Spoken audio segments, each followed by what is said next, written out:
நீங்கள் பார்த்து ரசித்துக் கொண்டிருப்பது பந்தல் மீடியா இந்தியா தொலைக்காட்சி.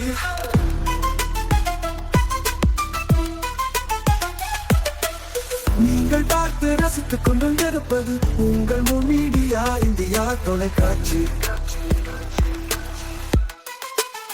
நீங்கள் பார்த்து ரசித்துக் கொண்டிருப்பது உங்கள் மீடியா இந்தியா தொலைக்காட்சி.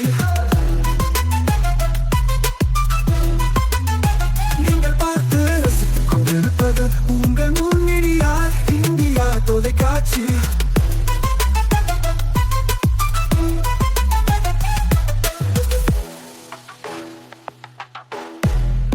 நாளும் ஒரு திருக்குறள். அறத்துப்பால். மக்கட்பேறு.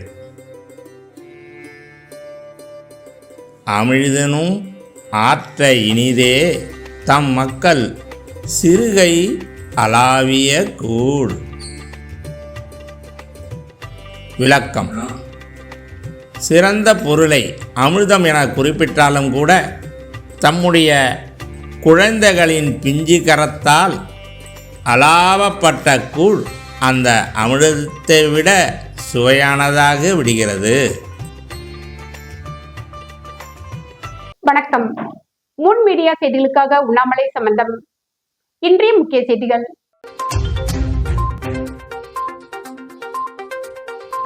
புதுச்சேரி காரைக்கால் பகுதிக்கு வரும் காவிரி நீரை முழுமையாக பயன்படுத்த ரூபாய் 500 கோடியில் திட்டம். ஆளுநர் தகவல்.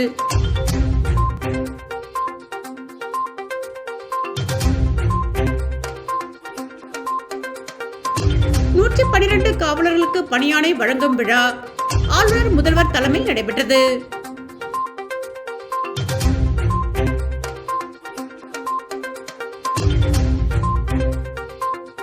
புதுச்சேரியில் கஞ்சா விற்பனையில் ஈடுபட்ட 2 இளைஞர்களை கைது செய்த போலீசார். ரூபாய் 12,000 மதிப்புள்ள கஞ்சா பறிமுதல். இனி விரிவான செய்திகள். புதுவை அரசு பள்ளி மாணவர்களுக்கு புத்தகப்பை காலணிக்கு பதிலாக ரூபாய் 500 வங்கிக் கணக்கில் செலுத்தப்படும் என்று முதலமைச்சர் ரங்கசாமி அறிவித்துள்ளார். புதுச்சேரி முத்திரையர்பாளையம் இளங்கோவடிகள் மேல்நிலைப் பள்ளியில் 2022-2023 12ஆம் வகுப்பு படித்த மாணவர்கள் மற்றும் 2025-26 11ஆம் வகுப்பு படிக்கும் மாணவர்களுக்கும் மடிக்கணினி வழங்கும் விழா நடைபெற்றது. விழாவிற்கு தொகுதி எம்எல்ஏ ஏகடி ஆறுமுகம் தலைமை தாங்கினார். விழாவில் முதலமைச்சர் கலந்து கொண்டு மாணவர்களுக்கு மடிக்கணினியை வழங்கி பேசும்பொழுது மாணவர்களுக்கு புத்தகப்பை, ஷூ வாங்குவதற்கான டெண்டர் விடப்பட்டுள்ளதாக கூறினார்கள். இதற்கு பதிலாக ரூபாய் 500 மாணவர்கள் வங்கிக் கணக்கில் செலுத்தப்படும். மாணவர்கள் நன்றாக படித்து உயர்ந்த நிலைக்கு வர வேண்டும். இதுதான் பெற்றோர், ஆசிரியர்கள் மற்றும் எங்களை போன்றவர்களின் எண்ணம். படித்தால் அரசு வேலை வாய்ப்பு கொடுத்தீர்கள் என்று என்னிடம் நிறைய பேர் கேட்கிறார்கள். அரசாங்கத்தில் பணிபுரியும் ஊழியர்கள் 50,000 பேர் இருப்பார்கள். படிப்பது என்பது அரசு வேலைக்கு மட்டுமல்ல, பெரிய நிறுவனங்களுக்கும் சென்று பணிபுரிய முடியும். புதுவையை சேர்ந்த ஏராளமானோர் அமெரிக்கா, சிங்கப்பூர், லண்டன் செல்வதை பார்க்க முடிகிறது. நன்றாக படித்து திறமையாக இருந்தால்தான் வெளிநாடுகளுக்கு சென்று பணிபுரிய முடியும். இந்த தேசிய ஜனநாயக கூட்டணி அரசு பொறுப்பேற்ற பிறகு 5,000 பேருக்கு அரசு வேலை வழங்கப்பட்டுள்ளது. இவ்வாறு அவர் கூறினார். விழாவில் இளங்கோவடிகள் பள்ளி முதல்வர் கோவிந்தம்மாள், இந்திரா காந்தி பள்ளி துணை முதல்வர் சந்திரன் மற்றும் ஆசிரியர்கள், மாணவ மாணவிகள் திரளாக கலந்து கொண்டனர். இளங்கோவடிகள் அரசு பள்ளியில் 416 பேர், இந்திரா நகர் அரசு மேல்நிலைப் பள்ளியில் 290 பேர் என மொத்தம் 706 மாணவ மாணவிகளுக்கு இந்த இலவச மடிக்கணினி வழங்கப்பட்டன. புதுச்சேரி காரைக்கால் பகுதிக்கு வரும் காவிரி நீரை முழுமையாக பயன்படுத்த ரூபாய் 500 கோடியில் திட்டம் திட்டப்பட்டு வருவதாக துணைநிலை ஆளுநர் கைலாஷ்நாதன் அறிவித்தார். புதுச்சேரி அரசு வேளாண் மற்றும் விவசாயிகள் துறை சார்பில் விவசாய கூலி தொழிலாளர்கள் மற்றும் விவசாயிகளுக்கு பல்வேறு நலத்திட்டங்கள் வழங்கும் விழா அரியூரில் நடைபெற்றது. நலத்திட்ட உதவிகளை வழங்கிய துணைநிலை ஆளுநர் கைலாஷ்நாதன் பேசுகையில், காரைக்காலில் 7 TMC காவிரி நீர் நமக்கு வருகிறது. அந்த நீரை நாம் சரியாக உபயோகப்படுத்துவதே கிடையாது. பல வருடங்களுக்கு முன்பு போடப்பட்ட வாய்க்கால்கள் எல்லாம் சீரழிந்துள்ளன. காவிரி நீரை முழுமையாக எப்படி உபயோகப்படுத்துவது என்று காரைக்கால் விவசாயிகளுக்கு மட்டும் ரூபாய் 500 கோடிக்கான பெரிய திட்டத்தை தீட்டிக் கொண்டிருக்கிறோம். விவசாய வாய்க்கால்களை தூர்வாரி ஒழுங்குபடுத்த வேண்டும், கரைகளை பலப்படுத்த வேண்டும்.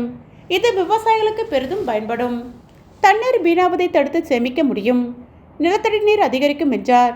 சட்டப்பேரவைத் தலைவர் செல்வம், வேளாண் துறை அமைச்சர் தேனி ஜெயக்குமார் உள்ளிட்டோர் பங்கேற்றனர். விவசாய கூலி தொழிலாளர்கள் 6,779 பேருக்கு மழைக்கால உதவியாக தலா ரூபாய் 2,000 வழங்குவதற்கான அடையாள அட்டை வழங்கப்பட்டது. மேலும் 75 அட்டவணை இன விவசாயிகளுக்கு பேட்டரியால் இயங்கும் விசை தெளிப்பான்கள் மற்றும் பிளாஸ்டிக் தார்பாய்கள் வழங்கப்பட்டன. 10 பொது மற்றும் அட்டவணை இன விவசாயிகளுக்கு 50% மானியத்தில் டிராக்டர், பவர் டில்லர்கள் வழங்கப்பட்டன. 112 காவலர்களுக்கு பணியாணை வழங்கும் விழா ஆளுநர் முதல்வர் தலைமையில் நடைபெற்றது. புதுச்சேரி காவல்துறையில் காலியாக இருந்த 207 காவலர்கள் பணியிடங்களை நிரப்புவதற்கு கடந்த 2025ஆம் ஆண்டு செப்டம்பர் மாதம் இணையவழி மூலமாக விண்ணப்பங்கள் பெறப்பட்டது. இதில் 49 காவலர் பணியிடங்கள் ஊர்காவலர் படையினருக்கும் 10 காவலர் பணியிடங்கள் கருணை அடிப்படையிலும் பணியமர்த்தப்பட்டது. மீதமுள்ள 125 நபர்களுக்கு உடல் தகுதி மற்றும் எழுத்துத் தேர்வு மூலமாக தேர்வு செய்யப்பட்டன. இதில் 112 காவலர்களுக்கு பணியாணை வழங்கும் விழா கம்பன் கலையரங்கத்தில் நடைபெற்றது. நிகழ்ச்சி துணைநிலை ஆளுநர் கைலாஷ்நாதன், முதலமைச்சர் ரங்கசாமி, சபாநாயகர் செல்வம், உள்துறை அமைச்சர் நமச்சிவாயம், உள்துறை செயலர் டிஜிபி, டிஏஜி, முதுநிலை காவல் கண்காணிப்பாளர்கள் உள்ளிட்ட காவல்துறையினர் கலந்து கொண்டனர். நிகழ்ச்சியில் 112 தகுதி பெற்ற காவலர்களுக்கு துணைநிலை ஆளுநர், முதலமைச்சர் ஆகியோர் பணியாணையை வழங்கி பாராட்டினர். மேலும் மீதமுள்ள 13 பேருக்கு தேர்வுக்குழு மூலமாக பரிசீலிக்கப்பட்டு பணியாணை விரைவில் வழங்க உள்ளனர். முன்னதாக நிகழ்ச்சியில் பேசிய முதலமைச்சர் ரங்கசாமி, இந்த அரசு விரைவாக அனைத்து பணியிடங்களை நிரப்பி வருகிறது. கடந்த அரசு ஒரே ஒரு அரசு பணியிடங்களை கூட நிரப்பவில்லை. எதிர்க்கட்சியை சேர்ந்த சிலர் இந்த தேர்வில் குளறுபடிகள் நடந்திருப்பதாக கூறி வருகின்றனர். ஆனால் அதனை அவர்களால் நிரூபிக்க முடியுமா? இதுபோன்ற குற்றச்சாட்டுகளை சிலர் கூறுவது இதுபோன்ற பணிகள் நிரப்பக்கூடாது என்கின்ற எண்ணம். இவர்கள் எல்லாம் நல்லவங்க. ஏதாவது சூழல் உருவாக்கி இந்த தேர்வுகளை ரத்து செய்வது அவர்களின் எண்ணம். விரைவில் 192 அரசு ஆரம்ப பள்ளி ஆசிரியர்கள் பணியிடங்கள் நிரப்பப்பட உள்ளது. இதுவரை காவல்துறையில் 2000 காலி பணியிடங்கள் நிரப்பப்பட்டுள்ளது. காவல்துறையை நவீனப்படுத்தி அனைத்து பணியிடங்களையும் நிரப்புவது அவசியமாக உள்ளது. இதுகுறித்து மத்திய அரசிடம் கேட்டுள்ளோம். நமது ஆட்சியில் குற்றங்கள் குறைக்கப்பட்டுள்ளது. குற்றங்களுக்கு விரைவாக தண்டனையும் வழங்கப்பட்டுள்ளது. மக்களின் பாதுகாப்பும் நமது ஆட்சியில் உறுதி செய்யப்பட்டுள்ளது. புதிதாக தேர்ந்தெடுக்கப்பட்டுள்ள காவலர்கள் தங்களை பணியை சிறப்பாக செய்து காவலர்கள் உங்கள் நண்பன் என சொல்வது போல் மக்களிடம் நடந்து கொள்ள வேண்டும். அதேபோல் குற்றவாளிகளை பிடிக்கும்போது அவர்களுக்கு நல்ல ஆலோசனைகள் வழங்கி அவர்களை திருத்த வேண்டும் என முதலமைச்சர் தெரிவித்தார். புதுச்சேரியில் கஞ்சா விற்பனையில் ஈடுபட்ட 2 இளைஞர்களை கைது செய்த போலீசார் அவர்களிடமிருந்து ரூபாய் 12,000 மதிப்புள்ள கஞ்சாவை போலீசார் பறிமுதல் செய்தனர். புதுச்சேரி நெட்டப்பாக்கம் காவல் நிலைய எல்லைக்குட்பட்ட மடுகரை முளப்பாக்கம் முதன்மை சாலையில் சப் இன்ஸ்பெக்டர் வீரபுத்திரன் தலைமையிலான போலீசார் ரோந்து பணியில் ஈடுபட்டிருந்தனர். அப்பொழுது சந்தேகப்படும்படி நின்றிருந்த 2 இளைஞர்களை போலீசார் பிடித்து விசாரணை செய்தபோது அவர்கள் முன்னுக்கு பின் முரணாக பதிலளித்ததால் சந்தேகமடைந்த போலீசார் அவர்களை சோதனை செய்தபோது கஞ்சா மறைத்து வைத்திருந்தது தெரியவந்தது. இதனையடுத்து அவர்களை காவல் நிலையம் அழைத்துச் சென்று விசாரணை நடத்தியதில் மடுகரை முத்துநகரை சேர்ந்த ஹேமநாத் வயது 18, தமிழக பகுதியான சிறுவந்தாடு காந்தி நகரை சேர்ந்த ஜெயசீலன் வயது 18 என்பதும் இளைஞர்கள் மற்றும் கல்லூரி மாணவர்களுக்கு கஞ்சா விற்பனை செய்தது தெரியவந்தது. இருவர் மீதும் வழக்கு பதிவு செய்து கைது செய்த போலீசார் அவர்களிடமிருந்து ரூபாய் 12,000 மதிப்புள்ள கஞ்சாவை பறிமுதல் செய்தனர். பின்னர் இருவரையும் நீதிமன்றத்தில் ஆஜர்படுத்தி சிறையில் அடைத்தனர். வாழும் போதும் வாழ்க்கைக்கு பிறகும் பணம் உங்களுக்கு பெருகிக் கொண்டே இருக்கும். அனைவருக்கும் புதிய வாய்ப்பு.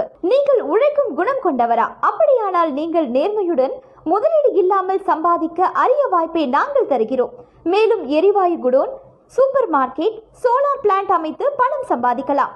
முக்கியமாக முதலீடு இல்லாமல் வருமானம் வரும் வாய்ப்பு. வயது வேறுபாடின்றி, கல்வி தகுதியின்றி அனைவரும் இணைந்து பணம் சம்பாதிக்கலாம். வாருங்கள், LDBS பஜார் உங்களை அன்போடு வரவேற்கிறது. எங்களுடன் இணைந்து நேர்மையான முறையில் பணத்தை சம்பாதியுங்கள்.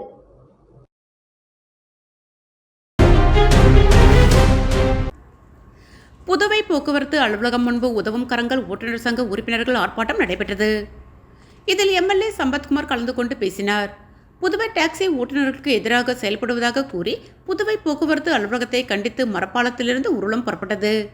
சங்கத்தலைவர் பிரபாகரன், துணைத் தலைவர் அஷ்ரப் அலி, செயலாளர் யுவராஜ், இணை செயலாளர் ராஜேந்திர வெங்கடேசன், துணை செயலாளர் ரமேஷ், பொருளாளர் வசந்த், ஒருங்கிணைப்பாளர் குமார் ஆகியோர் தலைமையில் கண்டன கோஷங்களோடு வந்த ஊர்வலம் புதுவை போக்குவரத்து அலுவலகத்தை அடைந்து முற்றுகையிட்டு ஆர்ப்பாட்டம் நடத்தினர்.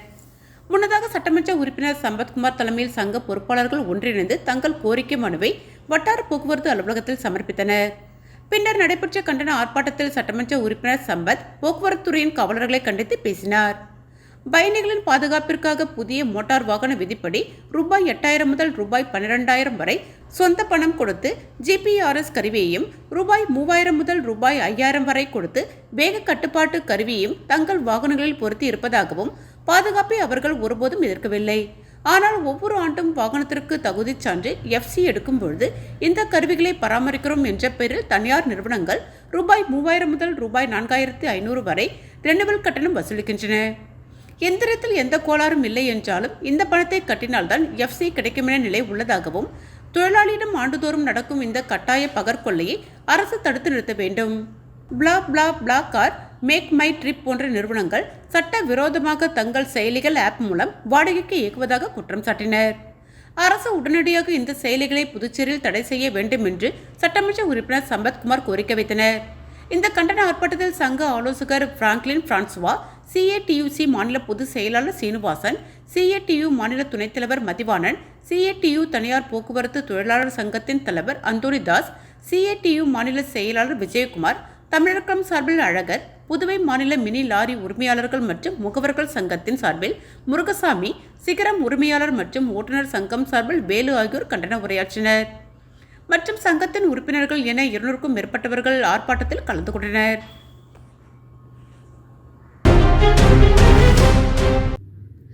உருளையன்பேட்டையில் புதுப்பிக்கப்பட்ட சமுதாய நலக்கூடத்தை முதல்வர் ரங்கசாமி திறந்து வைத்தார். புதுச்சேரி உருளையன்பேட்டை தொகுதி மக்களின் நீண்ட நாள் கோரிக்கையை ஏற்று தொகுதி சட்டமன்ற உறுப்பினர் நேரு முயற்சியால் புதுப்பிக்கப்பட்ட சமுதாய நலக்கூடத்தின் திறப்பு விழா நடைபெற்றது. உருளையன்பேட்டை தொகுதிக்குட்பட்ட ராஜாநகர் பகுதியில் அமைந்துள்ள இந்த சமுதாய நலக்கூடம் ஆதி திராவிட நலம் மற்றும் பழங்குடியினர் நலத்துறை மற்றும் ஆதி திராவிட மேம்பாட்டு வாரியம் மூலமாக முழுமையாக புனரமைக்கப்பட்டது. புதுப்பிக்கப்பட்ட இந்த கட்டிடம் தற்போது புதுச்சேரி நகராட்சியிடம் ஒப்படைக்கப்பட்டு பொதுமக்களின் பயன்பாட்டிற்காக தயார் செய்யப்பட்டுள்ளது. இன்று நடைபெற்ற விழாவில் முதலமைச்சர் ரங்கசாமி தலைமை தாங்கி கல்வெட்டை திறந்து வைத்து சமுதாய நலக்கூடத்தை முறைப்படி தொடங்கி வைத்தார்.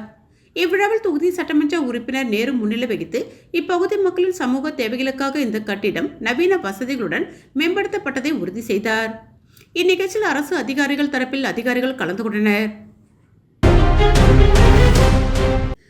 பாராளுமன்ற உறுப்பினர் வைத்திலிங்கம் தொகுதி மேம்பாட்டு நிதியிலிருந்து வாங்கி 2 ஆம்புலன்ஸ் வாகனங்களை ஒப்படைக்கும் நிகழ்ச்சி நடைபெற்றது.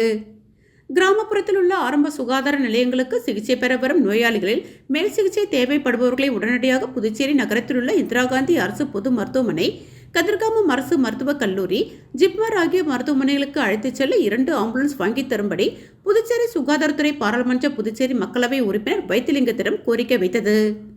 அதனை ஏற்று பாராளுமன்ற உறுப்பினர் வைத்திலிங்கம் தனது தொகுதி மேம்பாட்டு நிதியிலிருந்து 2 ஆம்புலன்ஸ் வாகனங்களை வாங்கித்தர ரூபாய் 25,32,000 ஒதுக்கியிருந்தார். அதில் வாங்கப்பட்ட 2 ஆம்புலன்ஸ் வாகனங்கள் சுகாதாரத்துறையிடம் ஒப்படைக்கும் நிகழ்ச்சி நடைபெற்றது.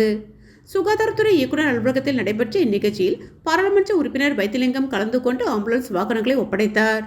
இந்நிகழ்ச்சியில் புதுச்சேரி சட்டமன்ற காங்கிரஸ் கட்சி தலைவர் வைத்தியநாதன், முன்னாள் துணை சபாநாயகர் TPR செல்வம், சுகாதாரத்துறை இயக்குநர் சேவேல் மற்றும் துணை இயக்குநர்கள் உள்ளிட்ட உயர் அதிகாரிகள் கலந்து கொண்டனர்.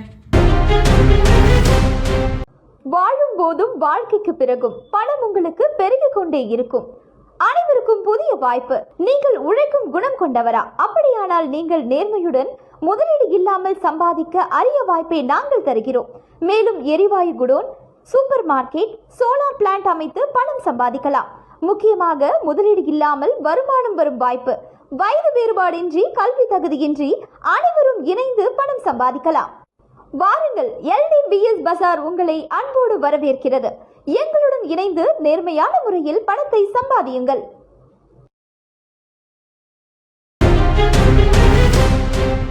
லாஸ்பேட்டை சட்டமன்ற தொகுதியில் புதிய சாலை மற்றும் கழிவுநீர் வாய்க்கால் அமைப்புக்கான பூமி பூஜை விழா நடைபெற்றது. லாஸ்பேட்டை சட்டமன்ற தொகுதிக்குட்பட்ட சாந்திநகர், குறிஞ்சிநகர் மற்றும் ஜீவானந்தபுரம் பகுதிகளில் புதிய சிமெண்ட் சாலை மற்றும் கழிவுநீர் வாய்க்கால் அமைப்புக்கான பூமி பூஜை விழா சட்டமன்ற உறுப்பினர் வைத்தியநாதன் தலைமையில் நடைபெற்றது. சாந்திநகர் பாண்டியன் வீதி பகுதியில் புதிய சிமெண்ட் சாலை மற்றும் கழிவுநீர் வாய்க்கால் பணிகளை ரூபாய் 19,29,000 மதிப்பில் அமைக்கும் பணிக்கான பூமி பூஜை விழா நடைபெற்று மக்கள் பெருமளவு கலந்து கொண்டனர். தொடர்ந்து குறிஞ்சிநகர் கற்பக விநாயகர் கோவில் தெரு பகுதியில் புதிய சிமெண்ட் சாலை மற்றும் கழிவுநீர் வாய்க்கால் பணிகளை ரூபாய் 6,68,000 மதிப்பில் அமைக்கும் பூமி பூஜை நடைபெற்றது. இதில் அங்கு வசிக்கும் பொதுமக்கள் மற்றும் அரசு அதிகாரிகள் கலந்து கொண்டு விழாவை சிறப்பித்தனர். அதனைத் தொடர்ந்து ஜீவானந்தபுரம் அன்னை பிரியதர்ஷினி வீதி பகுதியில் புதிய கழிவுநீர் இணைப்பு தொட்டி அமைப்புக்கான பூமி பூஜை விழா நடைபெற்றது. பொதுப்பணித்துறை சார்பில் நடைபெற்று வந்த இந்த பணிகளின் மூலம் இங்கு குடிநீர் மற்றும் கழிவுநீர் வசதிகள் மேம்படுத்தப்படும் என்பது குறிப்பிடத்தக்கது. விழாவில் கலந்து கொண்ட பொதுமக்கள் மற்றும் அதிகாரிகள் நிகழ்வை அன்புடன் பின்தொடர்ந்து புதிய அடிப்படை வசதிகள் விரைவில் மக்களுக்கு பயன்படும் என்பதை உறுதிப்படுத்தினர்.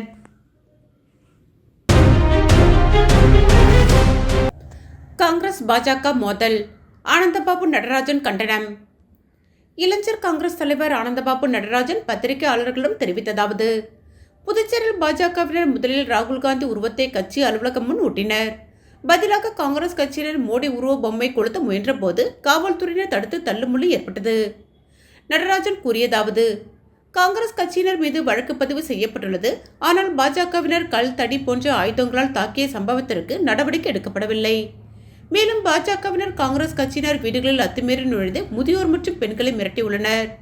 அவர் அனைத்து இடங்களிலும் கைது செய்யப்பட்ட காங்கிரஸ் கட்சிக்காரர்களை விடுதலை செய்ய வேண்டும் என்றும் கோரிக்கை வைத்தார். பென்ஷன் மற்றும் சம்பள உயர்வு வழங்க வலியுறுத்தி நகராட்சி ஊழியர்கள் சார்பாக கண்டன ஆர்ப்பாட்டம் நடைபெற்றது. உழவர்கரை நகராட்சி அலுவலகம் முன்பு INTUC நகராட்சி ஊழியர்கள் நலசங்கம் சார்பாக கண்டன ஆர்ப்பாட்டம் நடைபெற்றது. ஊழியர்கள் 33 மாதங்களாக நிலுவையிலுள்ள சம்பளத் தொகையை வழங்க வேண்டும், கொம்பியின் பஞ்சாயத்து பென்ஷன்தாரர்களுக்கு பணிக்கொடைகள் வழங்க வேண்டும் என வலியுறுத்தினர். ஆர்ப்பாட்டத்தில் சங்கத் தலைவர் சீனிவாசன் தலைமையில் செயலாளர் கதிரேசன் முன்னிலையில் நிகழ்ச்சியை முன்னெடுத்தனர். அமைப்பு செயலாளர் முனியன் வரவேற்புரை வழங்கினார். மேலும் சிறப்பு அழைப்பாளராக INTUC மாநில பொதுச் செயலாளர் ஞானசேகரன் மற்றும் அமைப்பு சாரா பிரிவு மாநில INTUC ஜான்சன் கலந்து சிறப்புரை வழங்கினர். சுமார் 100க்கும் மேற்பட்ட ஊழியர்கள் ஆர்ப்பாட்டத்தில் கலந்து கொண்டு சம்பளம் மற்றும் பென்ஷன் தொடர்பான கோரிக்கைகளை வலியுறுத்தினர். மீண்டும் இன்றைய முக்கிய செய்திகள்.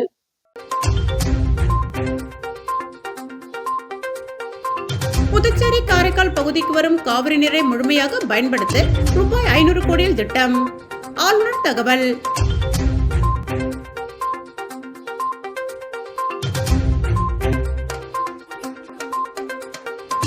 நூற்றி 12 காவலர்களுக்கு பணியாணை வழங்கும் விழா ஆளுநர் முதல்வர் தலைமையில் நடைபெற்றது.